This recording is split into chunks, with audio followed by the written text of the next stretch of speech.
Hey guys, welcome back. I'm so glad to have you here tonight. Dorothy here with Bridges to Better Living, and so I wanted to go live. I know I was on, I think on Friday or Saturday, we talked about health and wealth and how those are similar or how they compare with each other. And so I just wanted to share with you a little bit about that tonight. Just some common characteristics between the two. And so often we think about, when we talk about investing, we think we're talking about investing in our wealth. Well, we just need to invest in our health just as, that's just as important. So yes, investing in our health and investing in our wealth both are resources that we need to invest in and to have a happy, successful life.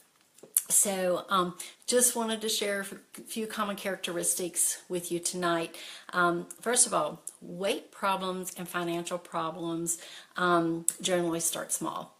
You know, we don't walk into debt overnight, just, you know, at touch of a hat like that, and we don't walk into being overweight or our health being an issue overnight. It's usually you know, over a long period of time. So common people think that then they're going to be able to walk out of both of those issues relatively easy, and that's not the case. So just remember, you didn't walk into the debt maybe overnight, and you didn't walk into being overweight overnight. So we're not going to be you know, walking out overnight. So second characteristic is that a lot of, in today's society, it's our health and our wealth has become sort of mainstream. If you look in society 40 years ago, you will see that people just were not as large as they are today.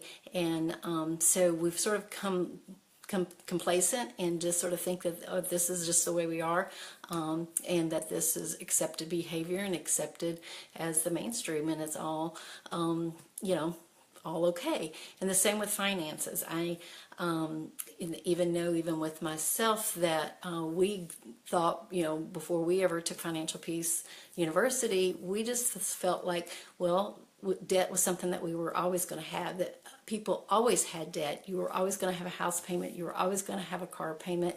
Student loans were the only way to go. So we just felt like that was the norm. And I'm here to tell you that does not have to be the case. As we like to say, we like being weird. So we're not normal. Yeah, we like being weird.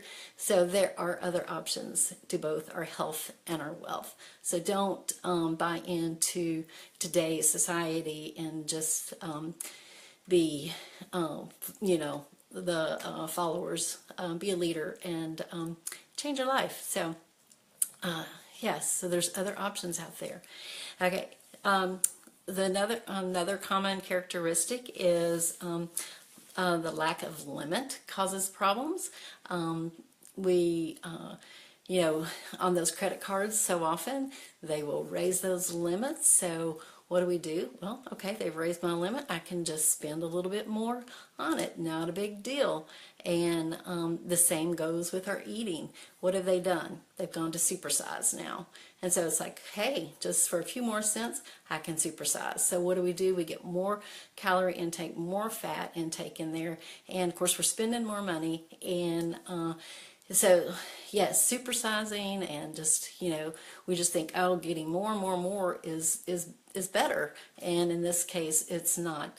So it's just like, you know, being at the buffet and just sort of just grazing, and you know, it's more than what we need. But we just feel like, well, more is better. So that lack of limit causes problems. Another one is you know, drastic solutions have major concerns in both our health and in our finances.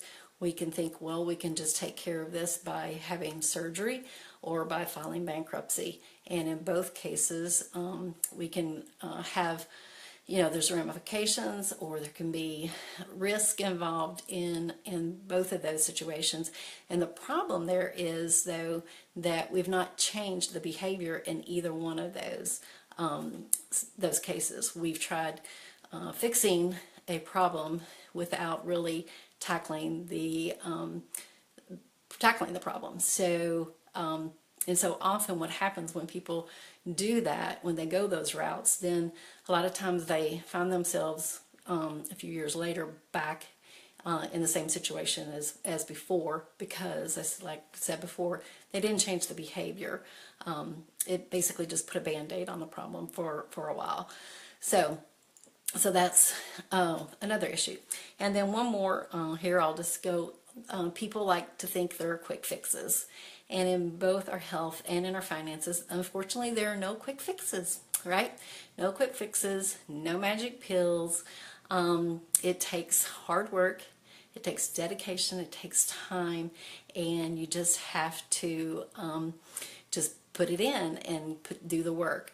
And when you do that work and you change that behavior, then that's going to stick with you, both in your health and in your finances. So just wanted to go on live tonight, share that little bit with you. Hope you guys have had a great day.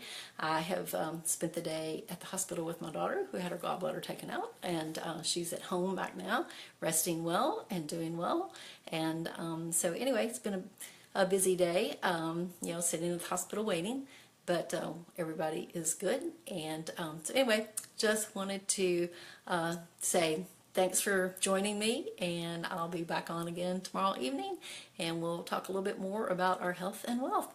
Thank you.